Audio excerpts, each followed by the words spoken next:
हरे कृष्णा कृष्णा कृष्णा हरे हरे, हरे राम राम राम हरे हरे। हरे कृष्णा। आप सभी भक्तों का हार्दिक स्वागत है आज की श्रीमद् भागवतम की इस कक्षा में। स्वागतम सुस्वागतम। और हम चर्चा कर रहे हैं श्रीमद् भागवतम तृतीय स्कंद अध्याय 32 के ऊपर। तो जल्दी से हम रिकैप करते हैं, कल हमने क्या पढ़ा था।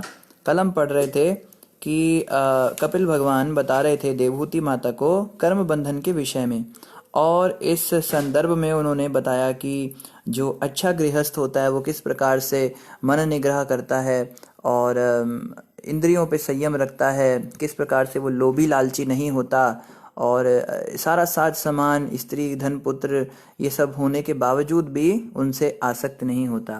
वो हमेशा उनसे विरक्त भावना के साथ में जुड़ा होता है, उनके साथ ऐसे रहता है। तो ऐसा करने से क्या होता है, धीरे धीरे उसके कर्म के बंधन कटते हैं और उसको लेने के लिए विष्णु दूत आते हैं और वो भगवान के वैकुंठ धाम में जाता है, वहां उसको गमन करता है। तो इसी श्रृंखला में आज हम पढ़ेंगे श्रीमद् भागवतम तृतीय स्कंद अध्याय 32 श्लोक संख्या 11 से हम प्रारंभ करेंगे। आगे यहाँ पे वर्णन आ रहा है, अतः हे माता, आप प्रत्यक्ष भक्ति द्वारा जन जन के हृदय में स्थित पूर्ण पुरुषोत्तम भगवान की शरण ग्रहण करें। तो कपिल भगवान कह रहे, माता भक्ति करो, बस भगवान की शरण में आ जाओ, छोड़ो ये सब जो संसार में जो लगे हुए हैं लोग, घर पुत्र धन स्त्री ये सब चीजें जो हैं, इन सब में कुछ नहीं रखा हुआ। और इसके पहले मोक्ष वगैरह के बारे में भी बताया था। ब्रह्मलोक को जाते हैं, कोई लोग सूर्य लोक को जाते हैं, कोई लोग चंद्र लोक को जाते हैं। इन सब से कोई फायदा नहीं, क्योंकि जब ब्रह्मा जी ब्रह्मांड को ही नष्ट कर देते हैं तो उस समय सारे ये लोग नष्ट हो जाते हैं। नष्ट नहीं होता तो भगवान का वैकुंठ धाम वो कभी नष्ट नहीं होता। तो माता भक्ति में लगो और वैकुंठ धाम में प्रवेश करो भगवान के। आगे कह रहे हैं, हे माता, भले ही कोई किसी विशेष स्वार्थ से भगवान की पूजा करे, किंतु ब्रह्मा जैसे देवता, सनत कुमार जैसे ऋषि मुनि तथा मरीचि जैसे महामुनि सृष्टि के समय इस जगत में पुनः लौट आते हैं। यहाँ बताया जा रहा है कि भले ही कोई व्यक्ति अगर किसी विशेष स्वार्थ से भगवान की पूजा कर रहा है, तो भी जो ब्रह्मा जैसे देवता हैं या सनत कुमार ऋषि मुनि मरीचि जितने हैं, इन सबको तो लौट कर आना पड़ता है। जबकि प्रकृति के 3 गुणों की अंतःक्रिया प्रारंभ होती है तो काल के प्रभाव से इस दृश्य जगत के सृष्टा तथा वैदिक ज्ञान से पूर्ण ब्रह्मा एवं आध्यात्मिक मार्ग तथा योग पद्धति के प्रवर्तक बड़े बड़े ऋषि वापस आ जाते हैं। वे अपने निष्काम कर्मों से मुक्त तो हो जाते हैं और पुरुष के प्रथम अवतार आदि पुरुष को प्राप्त होते हैं, किंतु सृष्टि के समय वे पुनः अपने पहले के ही रूपों तथा पदों में वापस आ जाते हैं।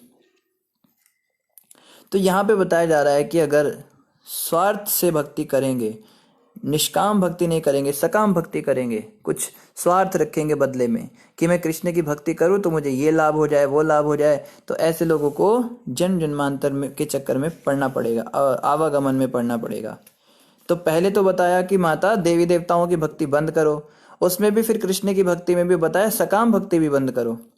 और आगे क्या कह रहे हैं, जो लोग इस संसार के प्रति अत्यधिक आसक्त हैं, वे अपने नियत कर्मों को बड़े ही ढंग से तथा अत्यंत श्रद्धा पूर्वक संपन्न करते हैं। वे ऐसे नियत कर्मों को कर्म फलों की आशा से करते हैं। इस संसार के अंदर जो भी कार्य होता है वो किसी फल की आशा से होता है। जैसे हम जॉब कब करते हैं, हम जॉब तब करते हैं जब पहले हम पूछते हैं भाई सैलरी कितनी दोगे, पैसा कितना मिलेगा, तब तो हम तुम्हारी जॉब करें। तो पहले हमें फल की इच्छा हो जाती है, बाद में हम इच्छा करते हैं कि ये हमको कर्म करना है। कोई भी बच्चा स्कूल में जाता है तो दाखिला देने से पहले उसके माँ बाप जो हैं उससे यही आशा करते हैं कि बच्चा आगे चल के एक बड़ा इंजीनियर बनेगा, डॉक्टर बनेगा, या बहुत अच्छे पैसे कमाएगा, या अच्छे नंबरों से पास होगा। इस प्रकार से पहले फल की इच्छा होती है। इवन कोई आश्रम में भी आता है तो वो यही सोच के आता है, इस आश्रम में मैं रहूंगा तो मेरी भजन भक्ति बढ़ेगी, कुछ मैं साधु संतों की सेवा सीखूंगा, गुरु की आज्ञा के अनुसार चलूंगा, भगवान का प्रिय बनूंगा। तो पहले फल की इच्छा होती है, बाद में हम उस कर्म को करते हैं। लेकिन जो फलों की इच्छा संसारिक लोग करते हैं, वो फलों की इच्छा जो है उन्हें संसार में बांधती है। जबकि भक्त जब भक्ति करता है तो वो उसको उसकी मुक्ति का कारण बनते हैं। और यहाँ कह रहे हैं कि जो लोग इस संसार के प्रति अत्यधिक आसक्त होते हैं, वो तो बस दिन रात इन्हीं कामों में लगे रहते हैं और बड़ी श्रद्धा पूर्वक काम करेंगे। वो अपने परिवार का लालन पालन इतनी श्रद्धा से करते हैं, बाप रे बाप। अगर बेटी की शादी है तो पिता को नींद नहीं आती, रात रात भर जागता है। या माँ जो है वो शॉपिंग करा रही है, कभी कभी लेना देना कर रही है, सारे आ जाते हैं, बुआ मामा फूफा मौसा सब लोग आ जाते हैं, किसी की शादी ब्याह होती है और कितनी श्रद्धा पूर्वक हर रस्म रिवाज निभाते हैं। क्यों? क्योंकि वो संसार से आसक्त हैं, उस व्यक्ति से वो अटैच हैं। देखो, शादी ब्याह तो बड़े लोगों का होता है दुनिया में, पर जब हम किसी की शादी में जाते हैं तो हम इतना थोड़ा ना सोचते हैं। लेकिन जब किसी ऐसे व्यक्ति की शादी हो जो जिसके प्रति हम बड़े वत्सल भाव रखते हो, जिनके प्रति हम बड़े आसक्त हो, जिनसे हम बहुत प्रेम करते हो, तो देखो हम कैसे दिन रात एक कर देते हैं। तो इससे समझ में आता है कि श्रद्धा पूर्वक हम इस संसार की सेवा में लग जाते हैं उनके लिए जो हमारे प्रियजन हैं। और ऐसे लोगों की हम नियत कर्मों को कर्म फल की आशा से करता है। ये सब कार्य हम करते किसी फल की आशा से कि इनके माता पिता के साथ मेरा संबंध अच्छा हो जाएगा या इनके प्रति हमारा भाव अच्छा हो जाएगा। आज हम इनके बच्चे की शादी में मदद कर रहे हैं, कल को ये हमारे बच्चे की शादी में मदद करेंगे। इस प्रकार से होता है। जैसे एक बार शादी थी हमारी एक बहन की, हमारी तो कोई सगी बहन नहीं है, एक दूर की रिश्तेदार बहन थी। तो उनके माता पिता क्या कर रहे हैं, वो लिस्ट तैयार कर रहे हैं उन लोगों की जिन्होंने अपने बच्चों की शादी में उन्हें बुलाया था, उन्हीं को कार्ड देना है। मतलब शादी का कार्ड बांटने के लिए भी उनके दिमाग में यही भेद है कि जिसने हमें बुलाया था हम केवल उसको ही बुलाएंगे। ये इस संसार का नियम है, ऐसा इस दुनिया में नियम चलता है। और आगे क्या बता रहे हैं, ऐसे लोग रजोगुण से प्रेरित होकर चिंताओं से व्याप्त रहते हैं और इंद्रियों को वश में न कर सकने के कारण सदैव इंद्र तृप्ति की कामना करते रहते हैं। वे पितरों को पूजते हैं और अपने परिवार, सामाजिक या राष्ट्रीय जीवन की आर्थिक स्थिति सुधारने में रात दिन लगे रहते हैं। ये देखो कितनी अच्छी बात बता रहे हैं यहाँ पे कह रहे हैं कि जो ऐसे लोग होते हैं रजोगुण से प्रेरित होते हैं और दुनिया भर की चिंता। कोई लोग कहते हैं ना कि प्रभु जी हम तो भक्ति में आ गए, बड़ा बड़ा पहाड़ टूट गया हमारे जीवन में, अरे ये भक्ति करनी है, माला जपनी है, दिन भर बस 16 माला की टेंशन रहती है। इससे अच्छे तो वो लोग हैं, देखो आराम से खुले घूम रहे हैं, सो रहे हैं, कभी भी खाते हैं, कभी भी कहीं भी जाते हैं, उन्हें ये भी टेंशन नहीं है रात को लेट सोएंगे तो सुबह मंगल आरती जाना है। अपनी इच्छा से कभी भी उठते हैं, कभी भी कुछ भी करते हैं। और हमारे गले में तो गुरुजी ने ऐसा फंदा डाल दिया, ये 16 माला दिन भर बस यही घूमता रहता है, मेरी माला नहीं हुई, मेरी माला नहीं हुई, हम तो ठगे गए। तो देखो आपको तो केवल माला करने की चिंता है ना, लेकिन जो भक्त नहीं है उसके दिमाग में कितनी सारी चिंताएं ये आप जानते ही नहीं हो। अरे उसको इतनी सारी चिंताएं होती हैं जिसकी कोई बात नहीं। जो भक्ति में आ जाते हैं वो लोग क्या कहते हैं, अरे ठाकुर जी देखेंगे, भगवान देखेंगे। जब ज्यादा हमारा दिमाग आउट हो जाता है तो हम ये कह देते हैं ना, भगवान देखेंगे, क्योंकि हमारे पास ऑप्शन है। लेकिन जो संसारिक लोग होते हैं वो थोड़ा ना ही कह सकते भगवान देखेंगे, उन्हें सब कुछ खुद देखना पड़ता है। तो उनके दिमाग में 24 घंटे इतनी सारी टेंशन, उनको घर बार की टेंशन, रिश्तेदार की टेंशन, लेन देन की टेंशन, हाउस लोन की टेंशन, कार लोन की टेंशन, और बच्चे को पढ़ाना है, बेटी की शादी करनी है। ये टेंशन इतनी ज्यादा हो जाती है, लोगों के सिर के बाल उड़ जाते हैं। आप देख सकते हो 40-45 के बाद में आदमी के सिर की जो बाल हैं वो उड़ने लग जाते हैं। एक बार हम सोच रहे थे, इसी तरह ऐसी दिमाग में बात आ गई कि पुरुषों के ही बाल उड़ते हैं, स्त्रियों के बाल क्यों नहीं उड़ते। मतलब बहुत रेयर केस में कभी उड़ते होंगे, मगर नॉर्मली स्त्रियों के बाल उड़ते नहीं हैं, क्योंकि सारा टेंशन जो है वो गधे की तरह उस आदमी के ऊपर लाद दिया जाता है। तुम जो है, तुम ये नहीं करते हो, तुम वो नहीं करते हो। स्त्री की एक आदत होती है, अगर उसे कभी चिंता होती है तो वो अपनी चिंता अपने पति के सिर पे डाल के आराम से सो जाती है। तो लेकिन जो पुरुष होता है वो कहाँ जाएगा बेचारा। तो खैर ऐसे कहने की बात है, स्त्रियां भी चिंता करती हैं। ये लोग जो है रजोगुण के से प्रेरित होकर दुनिया भर की चिंताओं से व्याप्त रहते हैं। तो ये नहीं सोचना चाहिए कि हम भक्ति में हैं, हमें क्या चिंता है, 16 माला नहीं हुई तो अगले दिन हो जाएगी ना, अगले दिन 32 कर लेंगे। लेकिन इनको कितनी चिंता है। देखो अगर आज इनकी बेइज्जती हो गई, इन्होंने ड्रेस, अच्छी सुंदर ड्रेस नहीं पहनी किसी पार्टी में, फंक्शन में, और लोगों ने इस बात को नोटिस कर लिया, लोग जो है बातें बनाना शुरू करेंगे, अरे उनके पास तो कपड़ों के भी पैसे नहीं रहे, ऐसा हो गया वैसा हो गया। फिर इस बेइज्जती को वो सहन ही नहीं कर पाते और दिन रात अपने आप को कोसते हैं, हाय हाय मेरे इस जीवन का, इस मनुष्य जीवन का क्या फायदा, एक अच्छी सी ड्रेस भी खरीद नहीं पाया मैं, मेरी तो इतनी बेइज्जती हो गई पूरी पार्टी के अंदर, अब सब लोग मेरे विषय में बातें कर रहे हैं। तो उसको कोप अप करने के लिए वो फिर कितनी सारी ड्रेसेस खरीदेगा और कितने सारे फंक्शन में अलग अलग कपड़े पहनकर जाएगा ताकि उसकी इमेज दोबारा स्थापित हो जाए। आप समझ रहे हैं, इसको कहते हैं श्रम ही वही केवलम, ओनली वर्क हार्ड है, work hard for nothing. Prabhupada ji कहते थे they are working for nothing, ये कुछ नहीं के लिए सब काम कर रहे, बेकार के काम। ये कोई चिंता है क्या कपड़े गंदे लग रहे हैं या किसी ने देख लिया? हम तो ये सोच रहे हैं ना कि चलो, हमारे तो दिमाग में भी कभी इस तरह की बात नहीं आती, क्योंकि भक्ति में आने के बाद में बहुत सारी चिंताओं से हमें मुक्त किया गया है, पर ये हमें दिखता नहीं है। सांसारिक लोग जो हैं वो बेकार की चिंताओं में लगे रहते हैं और इंद्रियों के वश में होते हैं।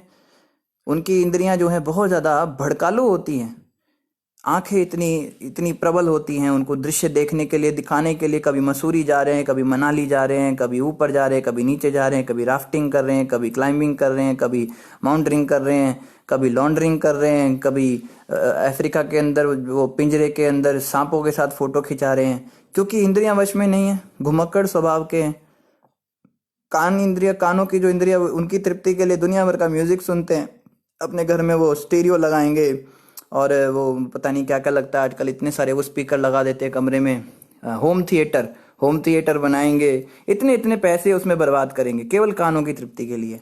और जीवा की तो बात ही मत कीजिए, जीव की तृप्ति के लिए तो बाप रे बाप पूरी दुनिया घूम रही है। एक महाराज प्रवचन में बता रहे थे, कभी आप अपनी घर की सड़क पे निकलो, घर के बाहर निकलो, मेन सड़क पर जाओ, आप सभी देख सकते हो इस बात को करके। तो जब हम सड़क पे चलते हैं तो हर दूसरी तीसरी दुकान खाने की ही मिलेगी आपको, क्योंकि लोग इतने ज्यादा लालची हो गए हैं कि उनको बस खाने की कोई वस्तु दिखे नहीं कि उसकी तरफ जो है भागे चले जाते हैं। इवन हमने देखा कई दुकानें ऐसी होती है जिसमें खाने पीने का कोई मतलब ही नहीं है, लेकिन उनको भी कुछ खाने पीने का आइटम रखना पड़ता है ताकि उसको देख लोग आकर्षित हो, उनके ग्राहक। जैसे क्रीम की दुकान हो गई, कपड़ों की दुकान हो गई, या कोई नाई की दुकान हो गई, वो भी कुछ टॉफी के डब्बे डुब्बे रख देता है बाहर, इसी को खरीदने कोई आ जाए कम से कम। क्योंकि खाने का ऐसा है, जीव की तो तृप्ति के लिए पूरी दुनिया इधर से उधर भाग रही है। तो हम देख सकते हैं ये लोग हमेशा इंद्रियों की तृप्ति में ही लगे रहते हैं और हमेशा फ्रस्ट्रेट, पूरी तरह से परेशान। तो हमें क्या टेंशन है? हमें तो कोई टेंशन ही नहीं है। अगर वास्तव में टेंशन देखा जाए, हम जबरदस्ती की टेंशन बना के रखते हैं। अरे जन्माष्टमी आ रही है, क्या होगा, कैसे होगा, परसों एकादशी है, बाप रे बाप परसों एकादशी है, क्या होगा, कैसे होगा। ये कोई टेंशन है ही नहीं, तो जबरदस्ती टेंशन समझने वाली बात है। असली टेंशन तो जिनको है उनको जाके देखिए आप। और फिर क्या करते हैं, पितरों को पूजते हैं, अपने परिवार, सामाजिक या राष्ट्रीय जीवन की आर्थिक स्थिति सुधारने में रात दिन लगे रहते हैं। ये लोग अपने परिवार को और ज्यादा सशक्त बनाने के लिए पैसा पैसा पैसा है, बाप बना बढ़ाना भैया, सबसे बड़ा रुपया, बस कहाँ से पैसा आएगा और अमीर हो जाऊं, मेरी पत्नी जो है वो पड़ोसी की पत्नी से ज़्यादा महंगे वो पहले डायमंड के सेट पहने और बढ़िया बढ़िया ये पहने और चूड़ियाँ पहने, कंगन पहने, और साड़ी जो है महंगी वाली हो, है उसकी उसमें हीरे जड़े हुए हों। इसलिए नहीं कि पत्नी से प्यार है, बस इसलिए कि झूठी प्रतिष्ठा दिखानी है, सामने वाले के सामने जो है मुझे अपना झंडा गाड़ना है। तो अपने पारिवारिक आर्थिक स्थिति को सुधारने में रात दिन लगा रहता है, बिल्कुल गधे की तरह काम करता है। सुबह से लेकर रात तक इतनी सारी जॉब करता है, दो तीन तीन जॉब करते हैं, नाइट शिफ्ट, डे शिफ्ट, रात को कॉफी पी पी के और आंखें बाहर निकल आती हैं, आंखों के नीचे काले काले गड्ढे हो जाते हैं। ऐसा लगता है कि ज़ॉम्बी है। कई बार घर में आता है तो औरत डर जाती है, ये पति आया या ज़ॉम्बी घर में आ गया है, भूत घर में आ गया, और जैसे ऐसा लगता है। इतना ज़्यादा हालत ख़राब होती है लोगों की। हमने तो यहाँ तक भी सुना है कि फॉरेन कंट्रीज़ में लोग जो हैं वो 18 घंटे की शिफ्ट करते हैं, 20 घंटे की जॉब करते हैं। आपको जान के हैरानी होगी, चाइना के अंदर तो घरों का सिस्टम ही बंद हो रहा है। वहाँ पे घर ही नहीं बना रहे लोग, क्योंकि दिन भर तो ऑफिस में ही रहना है। तो वो क्या करते हैं, ऑफिस में रहते हैं, पूरा काम कुम करते हैं अपना। फिर एक उनके यहाँ पे एक नया, वो जैसे हमारे ढाबे होते हैं ना, ऐसे उनका कुछ होता है, वो दीवार होती है बहुत बड़ी, उस दीवार पे बिस्तर लगे होते हैं उनके, जो फोल्डिंग वाले बिस्तर जैसे ट्रेन में होते हैं ना, वो खुल जाते हैं। तो वो कुछ पैसे दे के रात निकाल लेते हैं, उसमें 50-60 रुपए देकर एक रात के लिए वो सोने को मिल जाता है। बस उस पे सोए, वहीं कहीं बाथरूम में नहा लिए, कपड़े डाल के फिर ऑफिस में खाना पीना, इधर उधर घूमना, सब सारा दिन तो ऑफिस में ही रहना है। फिर रात को सोने के लिए फिर इधर आ जाते हैं। घर ही बनाना बंद कर दिया, आप बताइए। ऐसी स्थिति हो रही है। क्यों? रात दिन जो है अपनी आर्थिक व्यवस्था को सुधारने के लिए श्रम करते हैं। अब परिवार बनाना तो बंद ही कर दिया, शादियां ही बंद हो गई, शादी क्यों करनी है? ऐसे ही कुकर्म कर लेते हैं, जब जहाँ इच्छा किया कुत्ते बिल्ली की तरह कुकर्म कर दिया, और बाद में परिवार का ही कॉन्सेप्ट खत्म हो रहा है। बहुत फ्रस्ट्रेटेड जीवन है उनका, उन्हें पता ही नहीं कि जीवन मिला किस लिए, बस रात दिन लगे हुए हैं। आप कहोगे प्रभु जी हम लोग ऐसे तो नहीं है ना, हम तो परिवार के लिए इतना नहीं सोचते। तो भैया अगर आप परिवार के लिए नहीं सोचते हो तो समाज के लिए सोचते हो। जिस समाज से आप जुड़े हो, जिस संस्था से आप जुड़े हो, जिस समुदाय से आप जुड़े हो, उसके लिए आप रात दिन मेहनत कर रहे हो। भाई हमारी पार्टी है, अगर आप कोई राजनेता हो या किसी पार्टी से जुड़े हो तो उसको सशक्त बनाने के लिए हम लोग प्रयास करते हैं। नहीं तो हमारी कॉलोनी है, हमारी कंपनी है, या जिस भी समुदाय से हम जुड़े हैं उसको हम सशक्त बनाने के लिए रात दिन लगे रहते हैं। इस कंपनी को मुझे सबसे ऊंचाइयों पर ले जाना है, ये टेंडर पास करना, प्रोजेक्ट पास करना। जितनी भी एमएनसीज हैं इंडिया के अंदर, मल्टीनेशनल कंपनियां हैं, उसमें हमारी कंपनी टॉप पे होगी, तो उसके लिए रात दिन मेहनत करोगे। अगर कोई कहे प्रभु जी हम तो उसके लिए भी नहीं करते, समाज के लिए भी नहीं सोचते, तो कम से कम राष्ट्रीय स्तर पे तो सोचते होंगे ना, हमारा राष्ट्र मजबूत बने, ये हो वो हो। जो राजनेता होते हैं तो ये लोग जो हैं इसकी आर्थिक स्थिति को सुधारने में ही रात दिन लगे रहते हैं। आगे क्या होता है? ऐसे लोग त्रैवर्गिक कहलाते हैं। तो कपिल मुनि कह रहे हैं ऐसे लोगों को त्रैवर्गिक कहते हैं। त्रैवर्गिक मतलब जो 3 उन्नतिकारी विधियों में रुचि रखने वाले हों। ये 3 उन्नतिवर्धक कार्य है ना। पहला कार्य तो परिवार को खूब पैसे से भर देना लबालब, दूसरा समाज को सशक्त बनाना, और तीसरा राष्ट्र की आर्थिक स्थिति को सुधारना। भारत का जीडीपी गिर गया, जीडीपी गिर गया, जीडीपी गिर, दिन भर बात करेंगे, जीडीपी गिर गया, जीडीपी गिर गया, 4-4 घंटे डिबेट्स करेंगे, बातें करेंगे, डिस्कशन करेंगे। पर क्या तुम्हारे डिबेट्स करने से, डिस्कशन करने से क्या जीडीपी ऊपर उठ जाएगा क्या? देखो समय की बर्बादी। पॉलिटिक्स की चर्चा करेंगे, वो पार्टी ऐसी है, वो ऐसी है। आप अपने कमरे में बैठे किसी के साथ डिस्कशन करते रहो, जो होना है वहां तो ऊपर के लेवल पे वही होगा ना। अब आपके खाली बातें बनाने से कुछ हो जाता है? या तो भाई आप कुछ करो। आप अगर समय देना चाहते हो, आपको वास्तव में इतनी चिंता है कि जीडीपी गिर रहा है, या बीजेपी हार रही है, या कांग्रेस जीत रही है, अगर इतना आपको चिंता इस बात का है तो कुछ करो। कोई रैली निकालो या कहीं जाओ। कुछ कर भी नहीं रहे, बस खाली मूंगफलियां तोड़ रहे हैं और कंबल में बैठ के बस बातें कर रहे हैं, अखबार के ऊपर छिलके के ढेर लगा रहे हैं। तो ये तो समय की बर्बादी हुई ना। इसलिए ऐसे लोगों को त्रैवर्गिक कहा गया है, क्योंकि वे 3 उन्नतिकारी विधियों या पुरुषार्थों में रुचि लेते हैं। वे उन भगवान से विमुख हो जाते हैं जो बद्ध जीवों को विश्राम प्रदान करने वाले हैं। वे भगवान की उन लीलाओं में कोई अभिरुचि नहीं दिखाते जो भगवान के दिव्य विक्रम के कारण श्रवण करने योग्य हैं। तो भगवान की जो लीलाएं हैं उससे तो कोसों दूर हैं ये लोग। भगवान की तो कोई बात ही नहीं, चर्चा ही नहीं घर में। दिन भर बस खाली देश दुनिया की खबरें। उधर अफ्रीका के अंदर वो वाली पार्टी जीत गई और उस समुदाय का बहिष्कार हो गया, और पूरा बड़े ध्यान से सुन रहे, देखो अफ्रीका में ऐसा हो गया। अरे तुम्हें क्या करना है अफ्रीका में क्या हुआ? चलो ठीक है, आजकल का ज़माना है, अप टू डेट रहना होता है, थोड़ा बहुत देख लो, हेडलाइंस जान लो। इतना क्या डिटेल में घुसना कि वो उस औरत का नाम लिंडा था और उसके पति का नाम ये था कुछ जॉन था। जॉन ने जो है उसके साथ ऐसा किया, उसको प्यार प्रेम के जाल में फंसाया, फिर उससे शादी करके उसने लिंडा को तलाक भी नहीं दिया। पूरी कहानी बड़े ध्यान से सुनेंगे। अब इन्हें क्या मतलब वो दोनों कौन है? अब न्यूज़ चैनल वालों को तो अपना टीआरपी बनाना है, वो हर बात को ब्रेकिंग न्यूज़ कह देते हैं। हर कोई छोटी सी कहीं पे किसी बच्चे ने किसी गली में पटाखा छोड़ दिया तो कहते हैं सनसनी, रात के अंधेरे में अचानक से धमाके की आवाज़, पता नहीं कहाँ है क्या है। अरे भाई देख तो बच्चा पटाखा छुड़ा रहा है, वो दिवाली का, तुम देखो तो सही पहले। हर चीज़ को ब्रेकिंग न्यूज़ बनाकर बताते हैं। अब इनकी भी मजबूरी है, क्योंकि अगर ये ब्रेकिंग न्यूज़ नहीं बताएंगे तो कोई इनका चैनल देखेगा नहीं। तो हम क्यों इनके चैनल की टीआरपी बढ़ाने के लिए अपना समय बर्बाद करें? इसलिए भक्तों को चाहिए ज़्यादा न्यूज़ नहीं देखनी चाहिए। दिन भर न्यूज़ चैनल चल रहा है घर में, दिन भर अखबार चल रहे हैं, 4 तरह के अखबार आ रहे हैं, उसमें लगे पड़े हैं। इसको प्रजल्प कहा गया है। भक्ति रसामृत सिंधु में रूप गोस्वामी कहते हैं प्रजल्प से भक्तों को बचना चाहिए।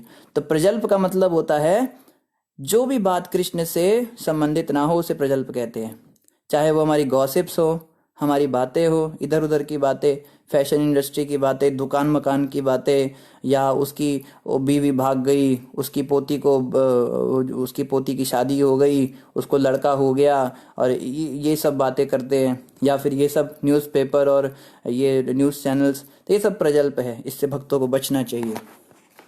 लेकिन जो ऐसे लोग होते हैं, संसारिक लोग होते हैं, ये इन बातों में बहुत रुचि दिखाएंगे।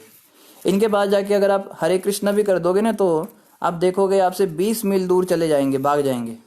और जैसे ही अचानक से इनको बोलोगे अरे देखो स्टार न्यूज़ पे क्या आ रहा है, और तुरंत 20 मील की दूरी 2 सेकंड में पार करके वापस आ जाएंगे। अरे क्या हो रहा है बताओ मुझे, क्योंकि इनकी रुचि ही उन चीज़ों में, क्या कर सकते हैं इनको। आगे कह रहे ऐसे व्यक्ति भगवान के परम आदेशानुसार निंदित होते हैं। तो कोई कहे प्रभु जी आप जो बातें कर रहे हो ये प्रैक्टिकल नहीं है, आज के ज़माने में अगर हमें रहना है तो हमें ऐसा ही बन के रहना होगा। तो देखो, ज़माने की पसंद बनना है तो ज़माने की पसंद तो बदलती रहती है। आज आप उनकी पसंद बनोगे, कल को उनकी पसंद ही बदल जाएगी, फिर आप खुद दोबारा अपने आप को उसके हिसाब से एडजस्ट करोगे, फिर दोबारा उनकी पसंद बदल जाएगी। तो क्यों ना भगवान को पसंद कर ले हम भगवान के द्वारा पसंद होना चाहते हैं या इस संसार के द्वारा, ये भी तो सोचना चाहिए ना। यहाँ कहा जा रहा है ऐसे व्यक्ति भगवान के परम आदेशानुसार निंदित होते हैं। भगवान के द्वारा ही निंदित हो गए तो क्या फायदा संसार के द्वारा अगर हमारी बड़ी प्रशंसा हो गई। भाई ये जो मिस्टर खुराना का बेटा है ये तो जीके में टॉप है, ललन टॉप है, एकदम ललन टॉप कहते हैं।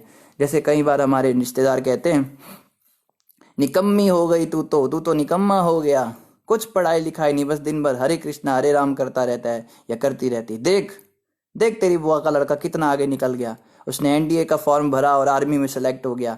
या वो देख वो तेरी जो बहन की भतीजी है, वो देख तुम दोनों एक साथ ही क्लासेस में पढ़ते थे, पता नहीं तुझे हरे कृष्णा वालों ने क्या तेरा दिमाग सड़ा दिया, खराब कर दिया, दिन भर बस इसी में लगी रहती है। अरे उसको देख वो स्पोर्ट्स में एक्टिविटीज में पार्ट ले रही है, ये कर रही है वो कर रही है। तो समाज देखने में लगेगा कि हमारी निंदा कर रहा है। या कोई कहे, पत्नी कहती है कई बार, पति देव आप तो बस ये हरे नाम हरे कृष्णा में लगे रहो दिन भर, गीता सुनना भागवत सुनना, ये सब बुढ़ापे के काम होते, कहाँ इन चक्करों में आप पड़ गए। अरे देखो वो मल्होत्रा जी का, देखो वो 2-2 नौकरियां कर रहे हैं, उन्होंने कितना अपना फ्लरिश कर लिया बिजनेस, और एक आप हो ये सड़े से घर के अंदर कितने सालों से मैं रह रही हूँ, सोचती हूँ अभी नया मकान बनाएंगे, ये करेंगे, इतने सारे सपने मैंने संजोए हैं, मगर आपको तो कोई मतलब आपकी तो कानों पे जू नहीं रेंगती है, इस तरह की बातें बोलती हैं। या कोई अगर स्त्री भक्त है तो उसका पति उसको परेशान करता है, तुम्हारा क्या दिमाग, कहाँ जाती हो रात को, मंदिर में जाती हो शाम को, कोई नहीं जाना है, देखो कॉलोनी के अंदर क्या केसेस आ रहे हैं, ये हो रहा है, कुत्ते घूमते हैं, तुम पता नहीं उन लोगों ने क्या तुम्हें पट्टी पढ़ा दी है, तुम पता नहीं क्या तुम्हारा दिमाग खराब कर दिया है, वहां जाती हो ये करती हो। अरे घर के कामों में तुम्हारा दिमाग नहीं है, मन नहीं है, जॉब करती थी जॉब भी करना तुमने छोड़ दिया, शास्त्रों में मना करा है, ये किया है वो किया है, पागल बनाते हैं वो लोग तुमको। तो संसार के लोग तो देखने में लगेगा कि हमें पसंद ही नहीं करते, लेकिन भगवान तो पसंद करते हैं ना। अरे हमें भगवान के पसंद बनना है, संसार की पसंद तो मिनटों में बदल जाती है, बदलती है नहीं बदलती है ना। तो हमें बस भगवान के द्वारा पसंद होना है। यहाँ पे कहा जा रहा है जो ऐसे लोग होते हैं प्रजल्प करने वाले, ये लोग जो है भगवान के द्वारा ही निंदित हो जाते हैं। तो क्या फायदा इतना MBBS करके और MS करके और MSc BCom PhD करके भी लंदन बन गए, डिप्यूटी कलेक्टर बन गए, अगर भगवान को ही पसंद नहीं आए तो क्या फायदा इन डिग्रियों का। क्या इस संसार के लोग जिनके लिए डिग्री हम बना रहे हैं ये हमारा उद्धार कर सकते हैं। जैसे कई बार हमारे मन में प्रश्न आता था जब हम नए नए जुड़े थे संस्था से, तो एक प्रवचन में हमने यही कोई पॉइंट इसी तरह का सुन लिया, तो जब भी कोई काम आता था सामने तो हमारी मापतोल का यही पैमाना रहता था। कोई भी काम आया, जैसे कोई माता कहती थी हमारी कि तुम ऐसा करो, तो हम यही सोचते थे कि क्या ऐसा करने से भगवान मुझसे खुश होंगे, अगर भगवान खुश नहीं होंगे तो मैं उस काम को करूं ही क्यों, ऐसी सोच बन गई थी। माता पिता को खुश करके क्या फायदा, ये मेरा उद्धार थोड़ा ना कर सकते हैं, ये बेचारे खुद ही संसार के झंझटों में फंसे हुए हैं, ये खुद ही इनके हाथ बंधे हुए हैं, ये क्या मेरे हाथ खोलेंगे, ये खुद ही इसमें आवागमन में पड़े हुए हैं, जन्म मृत्यु के चक्कर में पड़ रहे हैं। इस जन्म में ये मेरी माँ बन गई, हो सकता है किसी जन्म में मैं इसकी माँ रहा हूँ, तो कौन किसकी माँ है कौन किसका पिता है ये कौन कह सकता है। तो बेस्ट यही है, हमें गुरु की आवश्यकता है, एक बहुत ही बहुत ही ज़्यादा एक व्यक्तिगत रूप से जिनसे हम जुड़े हों, ऐसे ऐसे गुरु की हमें आवश्यकता है, जिनसे हम हर बात की सलाह लेते हो, गाइडेंस लेते हो, और वो बहुत ही एक्सपर्ट होने चाहिए। वो किस तरह से हमें संसार से निकालते हैं, ये उन्हीं को कला पता है। हम तो संसार से निकल नहीं सकते अपनी इच्छा से, आज हम सोच भी नहीं सकते घर बार छोड़ने के बारे में। लेकिन अगर कोई सच्चे प्रामाणिक गुरु हमें स्वीकार कर लेते हैं, तो वो किस तरह से हमें घर से और संसार से जंजालों से छुड़ाकर और भगवान की भक्ति में स्थापित करते हैं, ये बस हम देखते रह जाते हैं खड़े खड़े, ये सब कैसे चमत्कार हो गया। तो हमें बहुत ज़रूरत है इस बात को सोचने की कि कोई भी कार्य हम करें तो ये सोचें, इस कार्य को करने से क्या भगवान प्रसन्न होंगे? अगर भगवान ही प्रसन्न नहीं होंगे तो क्यों करूँ इसको, है ना? ऐसा होना चाहिए। आगे कह रहे, चूंकि वे भगवान के कार्यकलाप रूपी अमृत से विमुख रहते हैं, अतः उनकी तुलना विष्ठा भोजी सूकरों से की जाती है। जो नाली के अंदर गंदगी खाने वाले सूअर होते हैं, इनके साथ उनकी तुलना की जाती है। तो देखो, जब भी भक्त लोग ऐसे लोगों को मिले जो कहते हैं हम अपनी मनमर्जी से चलते हैं, हम तो बहुत वेल क्वालिफाइड हैं, हम तो बहुत पीएचडी स्कॉलर हैं, और सब आपके रिश्तेदार उसकी तारीफ करेंगे, उसकी पीठ थपथपाएंगे, उसको बहुत प्यार करेंगे, दुलार करेंगे, यही मेरा राजा बेटा है, बाकी सब तो बेकार हैं। तो आप यही सोचिए कि ये कोई नहीं है, ये एक नाली का सूअर है कपिल भगवान के अनुसार। देखो, हमें भगवान के अनुसार देखना है ना, संसार के अनुसार थोड़ा ना देखना है। ये लोग तो बंधन में पड़े हुए हैं, लेकिन भगवान मुक्त पुरुष हैं। हम मुक्त पुरुष के नजरिए को ही सही माने। तो भगवान ने कहा ये सूअर है तो सूअर है, बस उसको अब सूअर की दृष्टि से ही देखना है। अब इस विष्ठा भोजी सूअर को देखकर मैं जलन का अनुभव क्यों करूं कि मैं तो बहुत पीछे रह गया या बहुत पीछे रह गई इन लोगों से। हमें तो उल्टा उसके प्रति दयालु होना चाहिए। बेचारा सूअर है, चलो इसको थोड़ा प्रचार करते हैं, थोड़ा भक्ति के बारे में बताते हैं। पर हमारे साथ उल्टा हो जाता है। हम जब ऐसे लोगों के पास जाते हैं तो हम बड़ा इन्फीरियोरिटी कॉम्प्लेक्स का अनुभव करते हैं। अरे ये तो कितना महान है, देखो सब इसकी तारीफ कर रहे हैं, लगता है मैंने ज़्यादा ही भक्ति कर दी, थोड़ा कम कर लेता हूँ माला वाला करना, मंदिर सकता है ज़्यादा ही जाने लगा मैं, ऐसा सोचने लग। बिल्कुल उल्टा चले जाते हैं कि ये तो सूअर है, मैं भी क्यों इंसान बन के रहूं, अगर सूअरों के समाज में मुझे रहना है तो सूअर बन के ही रहना पड़ेगा। तो ऐसा कुछ नहीं है, भगवान कपिल उनको सूअर बता रहे हैं। वे भगवान के दिव्य कार्यकलापों को न सुनकर भौतिकवादी पुरुषों की कुसंगत कुत्सित कथाएं सुनते हैं। ये लो जी, और भी मजेदार बात कह दी। जो हम ये न्यूज़ सुनते हैं ना, इसने ऐसा कर दिया, उसने वैसा कर दिया, वहां पे ये हो गया, इस देश का जीडीपी गिर गया, वहां पे कोरोना का रेट इतना हो गया।